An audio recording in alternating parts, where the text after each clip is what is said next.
Kia ora and hello friends, welcome to the Restoring Connections podcast.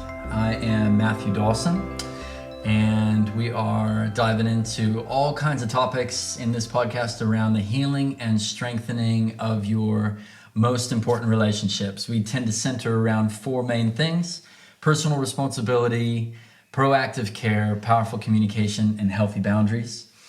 I think this is episode 15. If you've listened to the podcast up until this point, you've probably gotten used to the fact that I'm never totally sure what number episode it is, but that's all right. It doesn't really matter. I am super excited about this particular podcast episode because I've got my very own son, Levi, sitting right next to me. He's trying really hard not to giggle. I think he's kind of excited about being here. There he is. We've been having a cool morning. He got to stay home from school today, didn't you, bud? Uh-huh. Yeah, so. That's good. Is that the only reason that you were willing to do the podcast, was to stay home from school? Maybe. Oh, come on. So we went out and got a little bit of breakfast, which has been cool. On the way home, I was very pleased indeed to find out that one of his best mates at school, his favorite song is Thunderstruck. And so Levi was like, "What's Thunderstruck?" So we watched the official music video to Thunderstruck.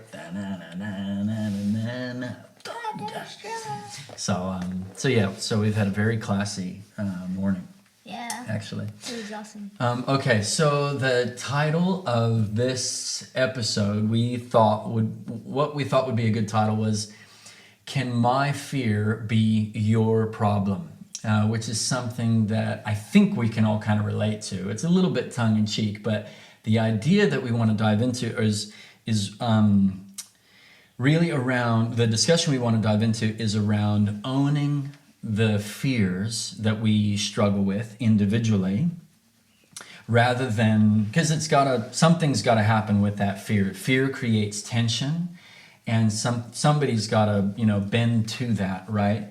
In a relationship. And so, what we want to talk about. So Levi's got a particular story that he wanted to dive into, and he said, "Oh, Dad, I'd like to be on the podcast." And I said, "Oh, what would you like to talk about?" He said, "Oh, there's a particular story that he said that he'd really like to dive into," which I thought sounded like an awesome idea. And as we were reflecting on it, we thought, what's really highlighted in this story is an example of Levi feeling a sense of fear about something, which, hey, we all struggle with, right? Yeah. Everybody deals with fear. Of course. Yeah, absolutely. It's a normal part of life.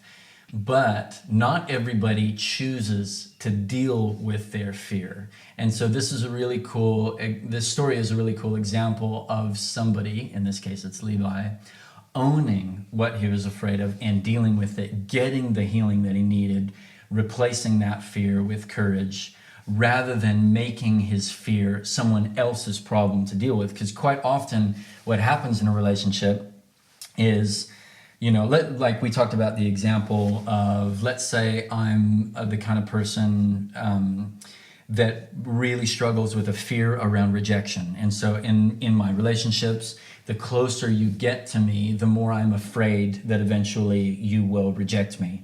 And again, to some degree, we can all identify with the fear of being rejected, right? Yeah. Have you ever been rejected, Levi? Yes. Yeah, me too. Okay, so that is obviously not a good feeling. And so therefore, it's kind of natural to have some concern or anxiety around that. But if that becomes a debilitating thing, if that becomes something that's real, there's a pattern on repeat where I'm really scared deep down in the deepest part of my heart that people are going to reject me. I'm unworthy of love, and so there's two ways to go about that. I either basically ask whether I do this really explicitly and actually say this, or whether it just kind of comes out implicitly.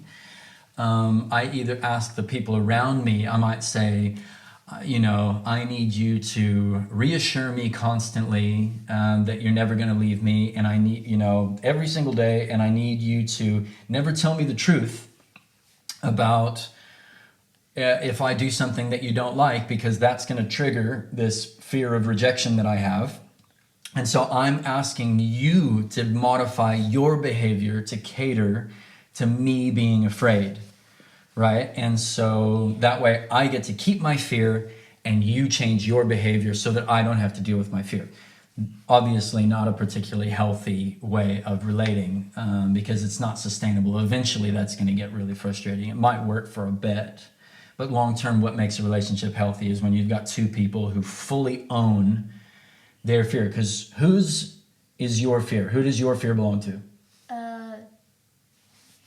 Well, if it's yours, then who does it belong to? Me. Exactly. And my fear, do you want my fear, or would you rather I just keep the ownership of my fear? You can. I don't need your fear. Exactly. How about you keep your fear, I'll keep my fear. I'll deal with my fear, you deal with your fear, right? Yeah. Yeah, that's probably a better arrangement. So your fear is yours. I don't really need that. I want you to deal with your fear. Okay, so let's dive into the story. We've heard me waffling on for long enough about it by now, I think. Yeah, I'm kind of sick of it. Okay, sounds good. So where does the story start? So you're trying to get to bed one night. Yeah. And tell us what happened. Well, I'm trying to get to bed, and I'm like lying in bed, and for some reason the curtain is open, so I can see at my window. I remembered closing it, but I don't know. Right. Should I share about what happened before with the car that was parked as well? Or does that not matter? Yeah, like there was also a car parked earlier on in the day, and Dad said that... Well, it was kind of only about 30 minutes before. Yeah. Something like that, nighttime. Yeah, and it was like a random car had appeared, and Dad said he was going to go investigate with... Yeah, with our neighbor. Yeah, with our neighbor. Yeah, because in our context, we live in a rural context, so it's not like we're in a suburb. So a car parked randomly at the top, near the drive, like at the top of the driveway, at the top of the entrance, is pretty strange. Yeah. And it made us wonder, is there somebody wandering around the farm, like around the farms around? Yeah. Yeah, and we did figure out that it was just our neighbor's guest. Yeah, something like that. Exactly. I But you didn't know that at the time. But I didn't. So you were probably a little concerned here. Yeah. Dad's off into the dark to go see if there's some random person around, right? Yeah, that was scary. So I looked out the window because it was open. Like I was just like, that's what I did, and it was like there was this like shape in because we have a playground outside, so there was this shape in the top of the playground, and that was scary at first, but then two like glowing eyes turned and stared at me through the window, and that is not what you want to see when you look out the window when you're trying to go to bed. Yeah, that's like full like horror story thing, and I stayed there stuck to my bed, like I didn't want to go anywhere. I just stared at it, and eventually I like came over my fear and ran to mom and dad's rooms, and I was like, hey, someone's looking through the window. I didn't even think for a second that it was an animal or anything like that. I just thought person looked through the window. So I just... We can laugh about it now, but it wasn't very funny at the time, was it? It wasn't funny at the time. So I came over to mom and dad's room, got them, and it got way more scary because it like disappeared when they came back. Like it wasn't there anymore. That was even more scary because now it's like, where is this thing? Now something is roaming around the house. I like was petrified. What were some of the thoughts that you have? Because I think it's actually helpful to dive into how things can kind of play on your mind. Like, what were some of the thoughts you had of what it could be? Well, first I was like, immediately what came to my mind first was, well, obviously this is the person that was in the car. Yes. And I was like, well, if it wasn't a person, it was like some sort of monster or something, some sort of creepy. And then I started getting into it deeper, and I was like, what if this isn't a monster, but it's like a crazy person. It's some insane psycho at our house, and I was... And your brain is kind of going and going and going. Yeah, and it just got more scary. Every thought I had just made it more scary and scary, and I it was not it was the most horrifying thing. And then, so I got Mom and Dad, and so they came and looked at it, and it was like, okay, well, there's nothing there. But we let you come and stay in our room that night, right? Yeah, for as long as you needed to until you. Until I went back. Yeah. I think. And that's kind of the point that we're trying to make, is that obviously Mom and Dad like having their space to themselves, right? Yeah. You know, a mom and a dad need that. And so we really like Levi kind of being in his space and Mom and Dad having our space. And when you were feeling, you know, those things you were feeling, it was like, oh man, I really just want to be in Mom and Dad's space. Yeah. And it kind of went on for a few nights, I think. Yeah, it went on for about two nights. Yeah, 2, maybe 3 nights, something like that. And eventually Mom was like, okay. And you were at a crossroads, right? You had to decide, do I want Mom and Dad to keep, or do I want them to have to change their behavior so that I can keep my fear? Or am I gonna face my fear and sleep in my own bed tonight? Yeah.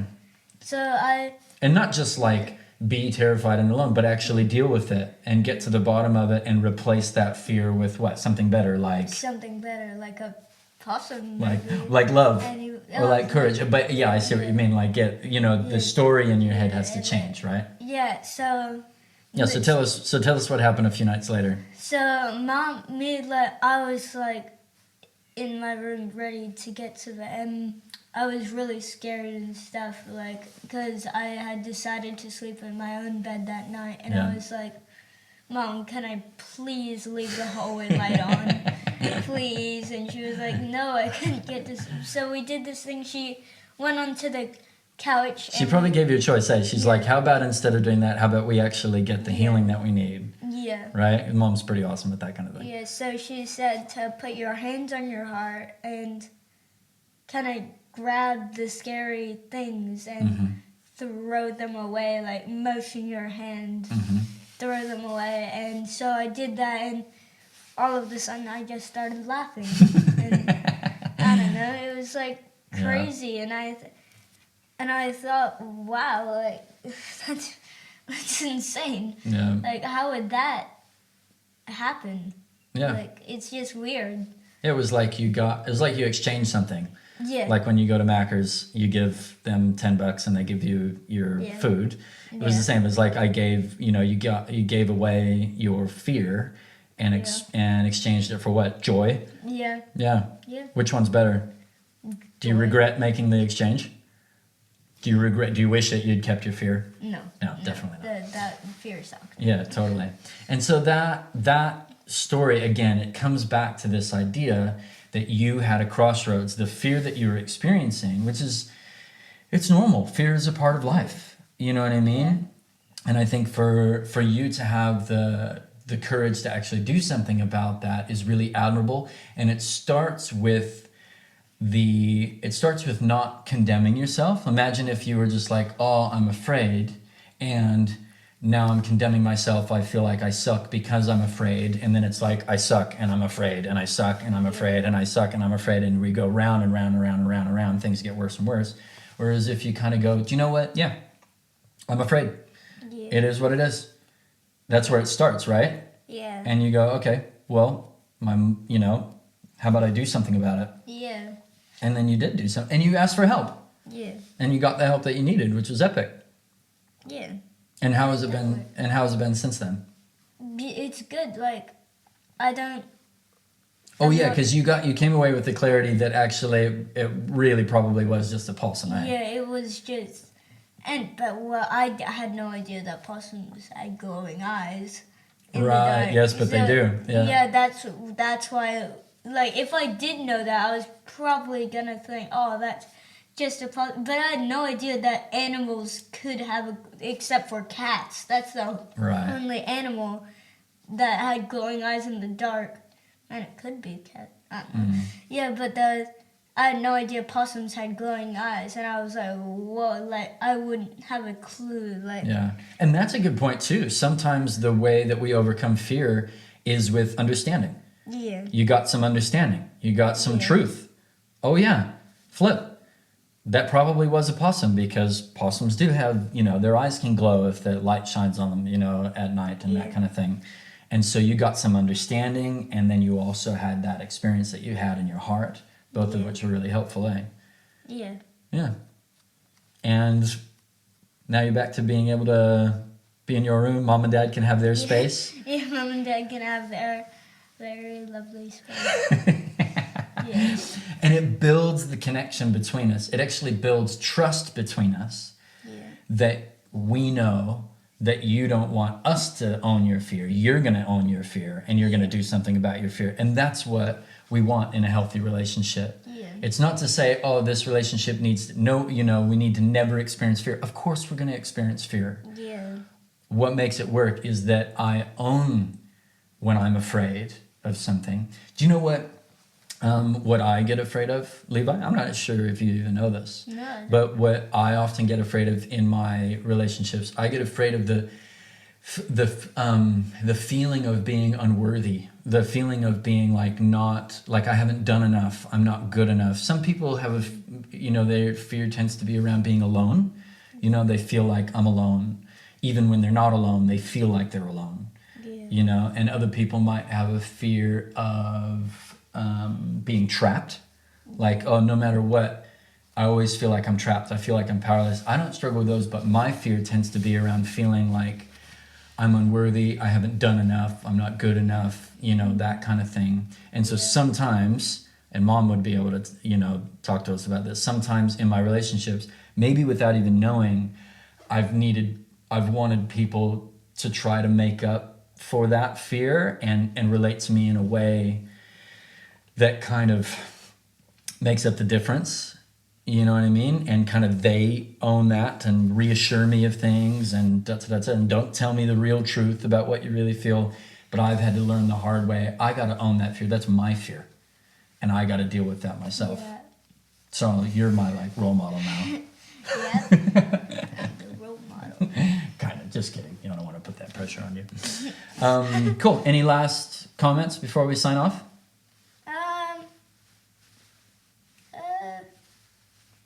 No, not really. Sounds good. I think we can drop the microphone there. Not literally, because these are quite nice microphones. But we'll just sort of metaphorically drop the microphone, eh? Bang. All right. See you, friends. That's us. Hope you found that helpful. We'll see you next time. Bye.